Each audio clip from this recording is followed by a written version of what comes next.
Alrighty, now that I got the body panel started, and I said I was going to start doing the ratness of the wiring system. So naturally, instead of doing the wiring harness, I'm going to work on the roof, windshield frame. There's the old back of the cab, get new steel, put it on and weld it all back together.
Alright, so now that we got the back of the cab on and we got the windshield frame on, now we got to get the top of the cab attached to the wood.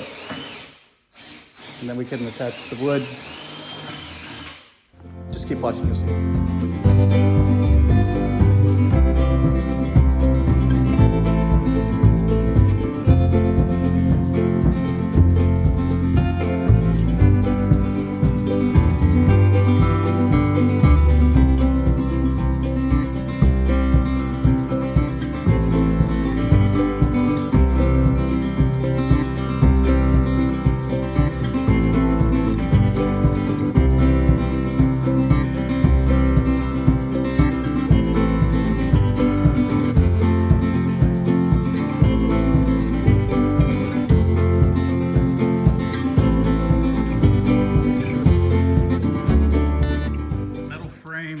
Attaches metal frame, wood attaches metal to metal. You know, back in the day when you had coach builders, so half the stuff was put together with wood and steel.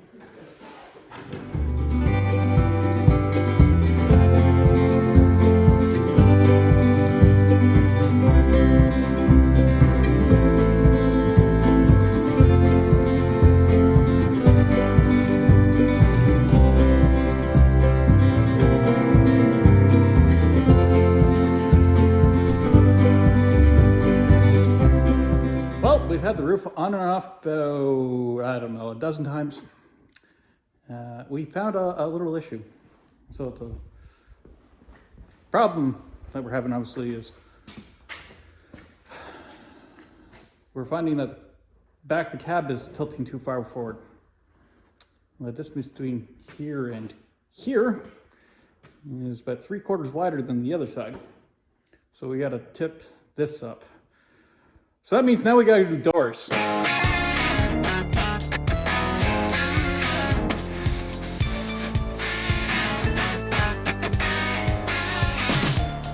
Okay, let's try this again. We got doors on, so now we know the back cab's not gonna move. And that will also give us the proper measurement from the bottom of the door to the upper door, hopefully. So we'll put this back on.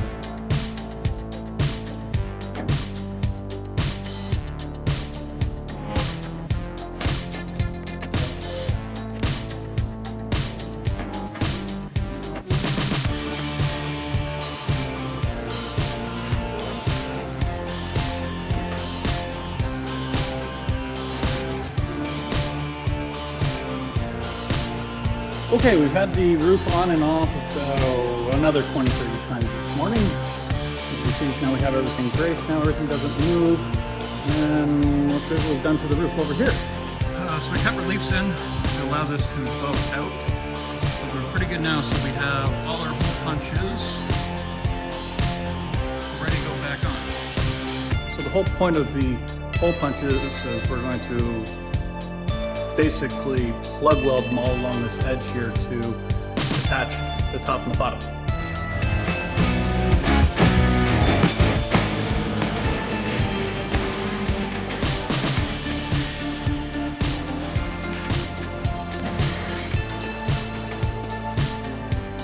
And like that, we got all spot welded down the back of the cab.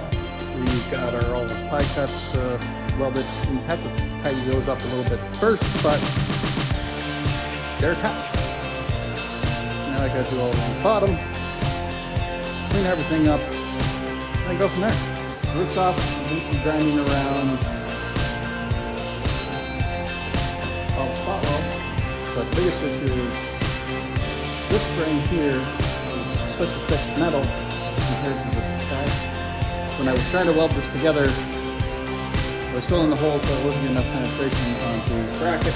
So we're gonna take it out, clean it up, clear holes, and try welding and get it more heat.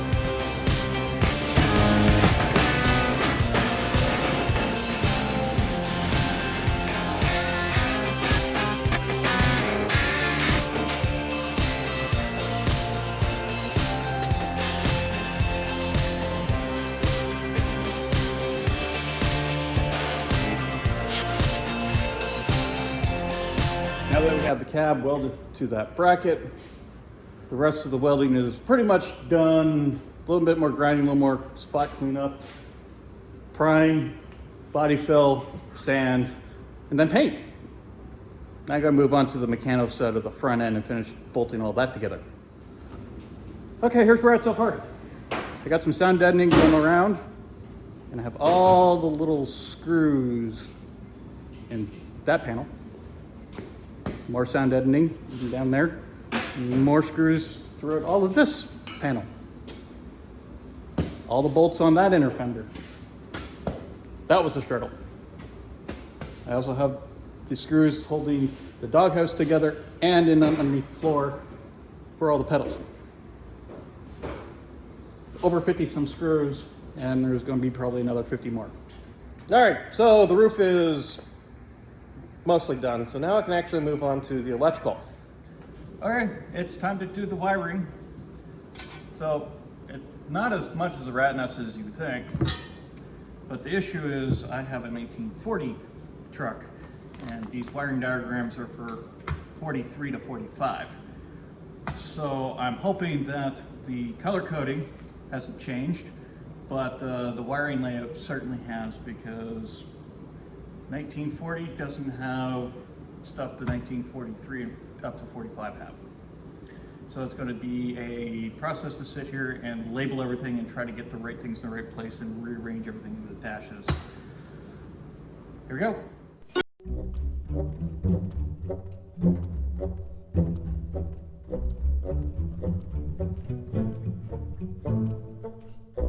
Has been labeled. I know what I need. I know I don't need any more because I'm not running a generator, so I don't need a regulator as well, because I have a single wire Chevy alternator on that instead. So all I need is a new proper fuse box and relays, and then I can actually run this a little safer. So another issue I'm running into is my truck has the earlier dash. You're supposed to have push-pull buttons. The wiring harness I'm using is the later one that has classic switches. The old style push-pull switch is horizontal flat and is that size. The newer switch is rotated 90 degrees and is bigger. So I'm going to have to cut and file all these out to allow for the new switch to fit in.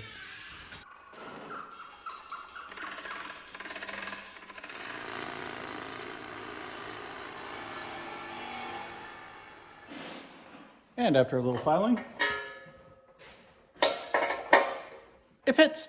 The other thing is I'm only going to be running one fuel tank, so I don't need a switch to tell left or right tank. I do like having turn signals, so the left and right fuel tank switch is going to be turned into the left and right turn signal. I'm not going to bore you with everything, I'll just give you the update. Main harness is in. Secondary harness that pulls power from the starter solenoid and takes the wires back for the taillights is in. Main power from the battery comes up to the switch, then goes to the fuse panel, and that will actually turn everything on. These 3 wires are for the generator. I am running a single wire Chevy alternator, so I don't have to worry about those anymore. Coil, temp sensor, oil pressure sensor, wires have to be ran down to them. I already have the sensors in place. I've upgraded to a master power switch, so now that makes it a race car. Starter solenoid is plumbed in, also sends the power up to the dash. Master power switch has the wire from the alternator on it attached. All I need to do is get the positive from the battery cable, and then that half is sorted. The only other really parts we have to worry about is the actual dash harness, but I'm not going to get that all wired in until I finish up with all the last little bits on the engine. More to follow. It's already been mentioned that the oil filter had to be relocated because it didn't fit in here anymore, so that has been completed as well. So new filters mounted here, lines run back along the frame rail. Run up to the engine here is the outlet, and the return is down underneath the manifold.